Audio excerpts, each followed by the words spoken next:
Datuk Yang Dipertua, the King has also desire to drive along the Pen Borneo.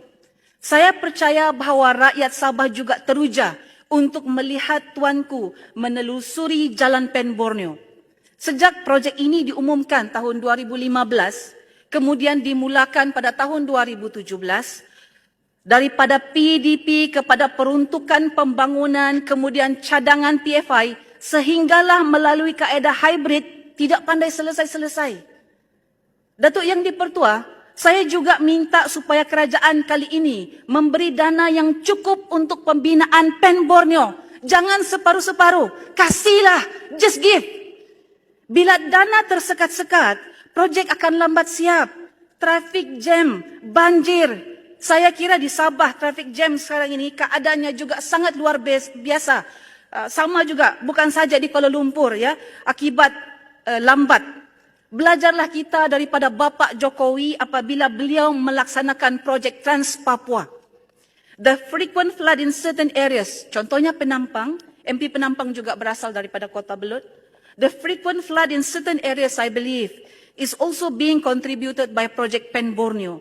Saya mahukan kemajuan, tetapi jangan juga sampai meninggalkan kesan yang sebaliknya kepada rakyat.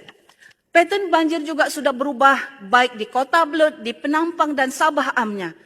Saya mohon supaya kerajaan lebih peka kepada pembangunan begini, terutamanya EIA.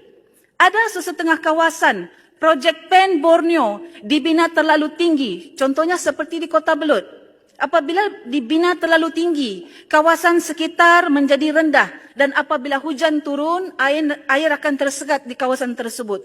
Saya juga pernah suarakan tentang pemasangan kalvert yang saya kira begitu kurang.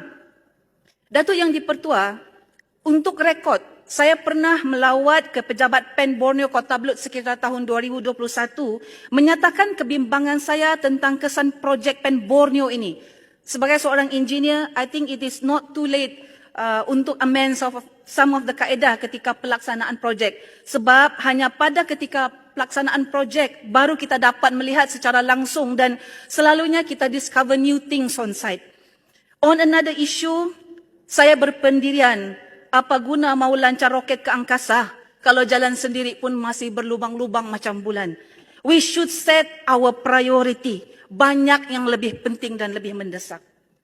Yang amat berhormat Perdana Menteri, mari saya jelaskan mengapa saya sama sekali tidak bersetuju dengan tindakan memotong peruntukan ahli parlimen. Mewakili rakyat yang majoritinya dari kampung dan pedalaman.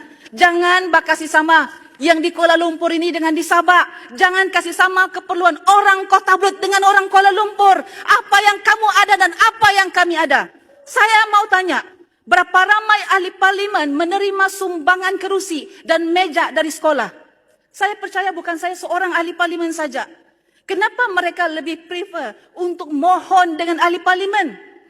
Sebab memang keperluan mendesak. Mohon dengan ahli parlimen lebih cepat daripada mohon dengan kementerian. Terlalu banyak birokrasi. Terimalah hakikat bahawa bukan semua orang itu senang. Orang pergi hospital pun minta tambang dengan bibah.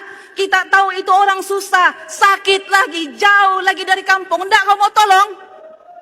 Dan kita kelar diri kita sebagai wakil rakyat. Bila rakyat mohon tabur batu, jalannya mungkin belanja, mungkin RM 20,000, RM 30,000. Mungkin buat jalan konkret yang pendek depan perkuburan kampung maybe. Takkan itu pun minta dengan kementerian. Logically speaking, itulah tanggungjawab wakil rakyat untuk bantu rakyat di bawah.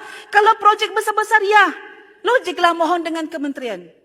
Datuk Yang Dipertua, kalau takut sangat wakil rakyat makan duit, takut sangat wakil rakyat makan rasuah, then buat audit lah. Hantarlah audit ke Pusat Khidmat Rakyat Parlimen. Berapa kali mau lawat?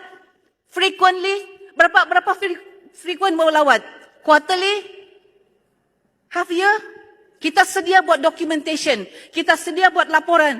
Kalau kita salah, tangkaplah. Tiada apa yang mau ditapuk-tapuk ini, Datuk Yang Dipertua. Saya ulang sekali lagi, jangan samakan keperluan kami di Sabah dengan di Kuala Lumpur, bah. Kau tidak mau tolong itu orang, memang susah bah dia. Dan dia memang tidak mampu lah. Itulah hakikat yang berlaku sekarang ini. Mengakhiri Sama dengan pengerbahasan cerai saya hari ini, saya ingin memetik titah terakhir Tuanku yang berbunyi, janganlah hanya menilik balas dan menanti pujian. Inilah pesanan terakhir Tuanku kepada kita semua ahli parlimen. Datuk Yang Dipertua, bila saya memasuki gelanggang politik, saya selalu berpesan kepada diri saya untuk tinggalkan budaya untuk minta dipuji. Perlu dipuji dulu untuk mendapatkan sesuatu. Perlu memuji dulu barulah dapat apa yang kita hendak. I don't think it is a good culture to continue. Yang berhak tetap berhak. Yang sepatutnya perlu dibantu kita tolong. Jangan sesekali kita menidakkan hak orang yang memerlukan hanya semata-mata untuk dilihat baik. Berbudi jangan minta dipuji. Menolong jangan minta disambung. Kota Blut menyokong. Sekian.